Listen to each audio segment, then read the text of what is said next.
ہندوستان اپنی ہی سرزمین پر ہار رہا ہے۔ پہلگام حملے کے بعد اینٹی پاکستان پروپیگنڈے کو بھارت کے عوام ہی چیلنج کر رہے ہیں اور مودی سرکار اپنے لوگوں کے سوالات کے جواب دینے سے بھی قاصر ہے۔ منتری جی کہتے ہیں آئی بی اور گرہ منترالیہ کے ہمارے ادھیکاریوں کی اور سے بتایا گیا ہے گھٹنا کیسے ہوئی اور کہاں چوک ہوئی اس کے بارے میں بھی بتایا۔ جس جگہ یہ گھٹنا ہوئی وہ مین روڈ پر نہیں ہے، پیدل چلنا پڑتا ہے یا گھوڑے سے جانا پڑتا ہے جو لگ بھگ وہاں سے 2-2.5 گھنٹے دور میدان میں ہے۔ سبھی پارٹی کو بتایا گیا کہ سب کچھ اچھا چلتے ہوئے بھی ایک چوک ہوئی ہے اور اس سے سبھی دکھی ہیں۔ ایسی گھٹنا آگے نہیں ہونی چاہیے، اس کے لیے کیا کیا پربندھن کیا گیا ہے اس کے بارے میں ادھیکاریوں نے بتایا ہے۔ یہ وہ حصہ ہے۔ اس وقت یہ بات کھل کر ہندوستان کے اندر کی جا رہی ہے کہ جناب آپ کے ایک مقام کے اوپر جہاں لاکھوں کی تعداد میں فوج موجود ہو، قدم قدم کے اوپر ناکہ موجود ہو، کوئی بھی فرد اگر وہاں ٹریول کرے تو ہر 1 کلومیٹر کے بعد اس کو روکا جائے گا،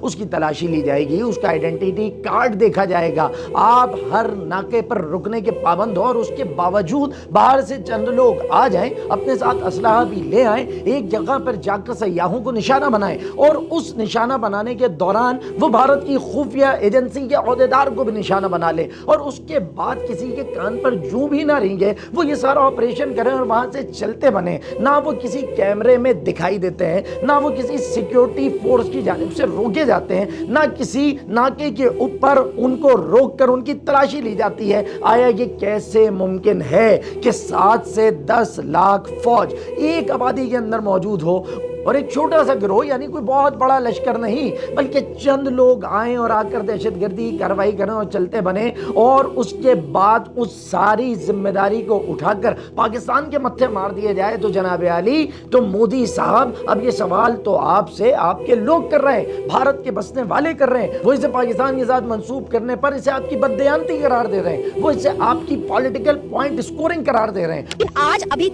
3 دن ہو گئے ہیں، ابھی تک ایک بھی استعفیٰ کیوں نہیں آیا یا کوئی بھی کسی نے بھی اکاؤنٹیبلٹی کیوں نہیں لیا ہے؟ وہ بات کر رہے ہیں ہم پانی روک دیں گے، ہم پاکستان کا یہ کر دیں گے، ہم وہ کر دیں گے۔ ارے پانی روکنے سے کیا ہوگا؟ آپ مجھے بتائیے، آپ کیا سرکار اور کیا ڈیفنس اور کیا آپ ہوم منسٹری چلا رہے ہیں؟ آپ سے ابھی تک وہ آتنکوادی پکڑے تک نہیں گئے ہیں۔ بیوقوف نہیں ہیں ہم لوگوں کو سب سمجھ آتا ہے، اور جو لوگ بیوقوف بن کے گھر میں بیٹھے ہیں اور ہندو مسلم کر رہے ہیں نا، جو بات پہ یہ بات کہہ رہے ہیں کہ مسلمان ہی آتنکوادی ہوتا ہے، تو میں ان سے یہ سوال کرتی ہوں 1984 کے دنگوں میں جو سکھ سمودائے مرا تھا اس کو کیا مسلمان نے مارا تھا؟ جنہوں نے جے شری رام کے نعرے لگا کر مسلمانوں کو اکسایا کہ آپ جے شری رام بولو، اور جب انہوں نے نہیں بولا تو ان کا قتل کر دیا گیا، کیا آپ اس کو اس شریانی میں نہیں لے کر آئیں گے؟ کیا آپ اس کو آتنکواد نہیں کہیں گے؟ کیا آپ اس کو نہیں کہیں گے کہ دھرم دیکھ کر مارا گیا ہے؟ تو جنید کو کیسے مارا گیا تھا؟ اور اس وقت ہندوستان کا بسنے والا ایک عام آدمی بھی یہ کہنے پر مجبور ہے کہ یہ پاکستان کی جانب سے کیا گیا کوئی کام نہیں، بلکہ اس کے پیچھے بھارت کی سیکیورٹی نااہلی ہے، یا پھر کہیں بھارتی سرکار ہی اپنی ملی بھگت سے کچھ مقاصد کے حصول کے لیے اس قسم کا قدم اٹھا تو نہیں رہی۔ جی ہاں، اس موقع کے اوپر ایک سوال اور سامنے آ رہا ہے جس میں بھارت کے بسنے والوں کا یہ کہنا ہے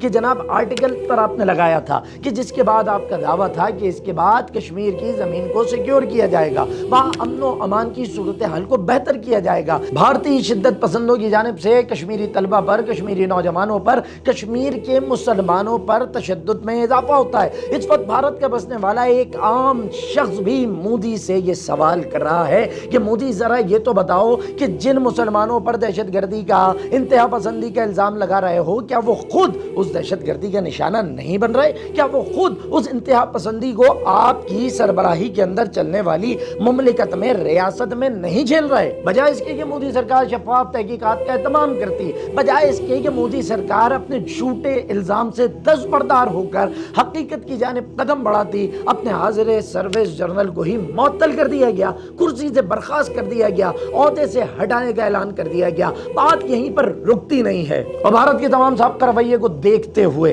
اس سے پہلے ہونے والی تمام چیزوں کو مد نظر رکھتے ہوئے یہ بات کہنا غلط نہیں ہوگی کہ ایک مرتبہ پھر ہندوستان کی جانب سے لگائے جانے والے اس الزام کا منطقی نتیجہ یہی نکلے گا کہ پاکستان کو محض اپنی ڈھال کے طور پر یا پالیٹکس کے لیے